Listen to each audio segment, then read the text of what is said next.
in the 1820s to 1830s, the fur brigades from the Hudson Bay Company would rendezvous at this point. It was the first point on the Willamette River that you could access the valley and actually make overland routes as opposed to going upstream on the Willamette and spending all your time on the river. What we're doing here this weekend is providing the public just a small glimpse of what life would have been like for those fur trappers. A larger camp that would have traveled with those brigades of 75 to 100 people, men, women, and children, setting up this camp while the trappers would go up the smaller tributaries and streams to set traps and run trap lines. Maybe staying out for 2 or 3 days and then coming back to the main camp.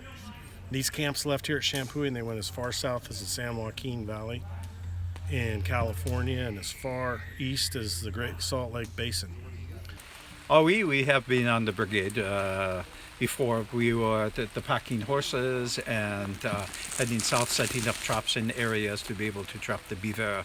And it is hard life, but it is good. And we make it down and then turn around and we come back and we have plenty to bring back to the Hudson Bay Company. And it is it is grand life. It is grand life. Yeah. For us as living historians, we're trying to present to the public what it would have been like. A little glimpse into the past, as it were, and explain how camps worked and what kind of food did they eat, and how did they cook it, what were their weapons like, what kind of events did take place, and how did they pass the time, what were they trading to the Hudson Bay Company for, and what were they getting in return. And the other thing that's great about it is the camaraderie that was shown by these people, and we try to relive that ourselves too. Winter, you could have snow and freezing water. If you were trapping, you were spending a good part of your day knee-deep in ice water because you would travel in the water rather than getting your scent on the bank. By the time you were 30 years old, you were an old trapper. If you were trapping,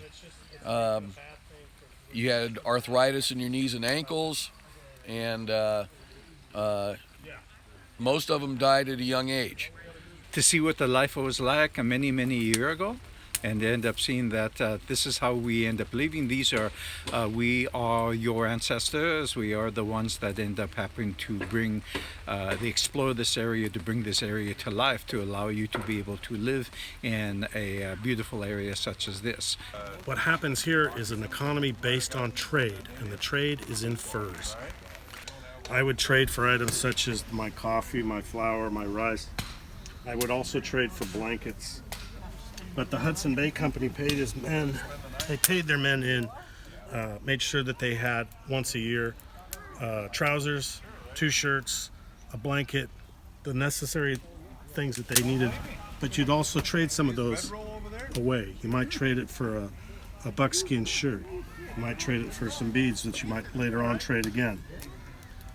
With the decline of the furs, because the Hudson Bay Company trying to trap everything out before the Americans come out here, so the Americans won't find anything here and won't stay.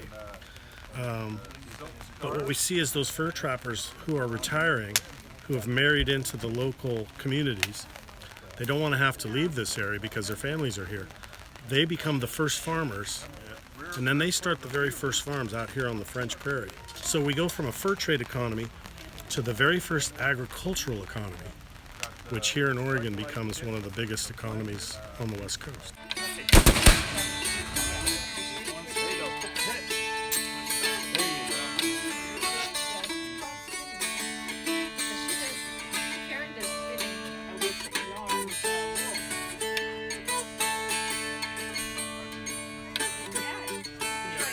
We're thinking there'll be a grand feast tonight when the brigade comes in.